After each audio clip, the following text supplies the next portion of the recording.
ఆంధ్ర తెలంగాణలో తక్కువ ఫీజులతో high quality results ఇస్తున్న ఏకైక సంస్థ తిరుమల్ ఐఏఎస్ ఇన్స్టిట్యూట్. ఏపీలో స్థానిక సంస్థల్లో పోటీ చేసేందుకు అర్హతలను మార్చుతున్నామని సీఎం చంద్రబాబు నాయుడు ప్రకటించారు. స్థానిక సంస్థల ఎన్నికల్లో పోటీ చేయాలంటే కనీసం 2 పిల్లలుంటేనే అర్హత కల్పించేలా కొత్త చట్టం తీసుకొస్తామని తెలిపారు. ఇక నుంచి రాష్ట్రంలో ప్రభుత్వం ఏ పథకం అమలు చేయాలన్నా కుటుంబం ఎంత పరిమాణం ఉంటుంది అనేది ప్రామాణికంగా తీసుకుంటామని సీఎం స్పష్టం చేశారు.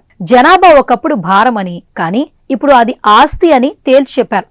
భవిష్యత్తులో రాష్ట్రంలో జనాభా తగ్గే అవకాశాలున్నాయని, అయితే ఇది చాలా ప్రమాదకరమని ముఖ్యమంత్రి వెల్లడించారు. రాష్ట్రంలో జనాభా పెంచేందుకు కనీసం 2 పిల్లలుంటేనే స్థానిక సంస్థల ఎన్నికల్లో పోటీ చేసే అర్హతకు సంబంధించిన చట్టం తెస్తామని స్పష్టం చేశారు.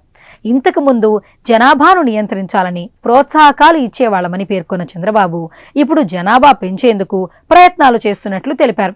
గతంలో ఒక కుటుంబంలో 5 సభ్యులుంటే గరిష్టంగా 25 కిలోల బియ్యం ఇచ్చేవాళ్లమని, అంతకంటే ఎక్కువ ఉన్న 25 కిలోలకు మించి ఇచ్చేవాళ్లమని గుర్తు చేశారు. అంతేకాకుండా ఎన్నికల్లో పోటీ చేయాలంటే 2 కంటే ఎక్కువ మంది పిల్లలుంటే అనర్హులుగా గుర్తిస్తూ చట్టం తెచ్చామని గుర్తు చేశారు.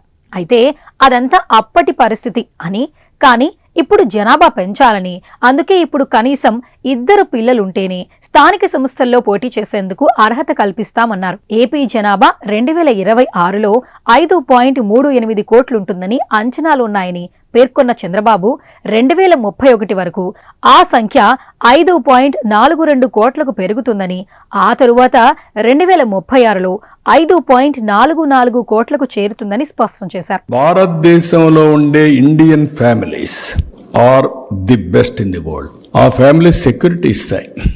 ఫ్యామిలీకి సెక్యూరిటీ. ఇప్పుడు మీరున్నారు, మీకు ఆరోగ్యం బాగాలేదు, లేకుంటే ఏదో జ్వరం వస్తుంది, ఇంటికి పోతానే మీ భార్య మీ పిల్లలు అక్కడి నుంచి వాళ్ళు చూసుకుంటారు. ఇంకా అది వేరే కల్చర్లో లేదు. ఎలక్షన్స్ లో కూడా మీరు నిన్న తిరుపతిలో ఒక మాట 2 పిల్లలు ఉంటేనే ఖచ్చితంగా. అవును, అది పెడుతున్నా. తీసుకొస్తాం.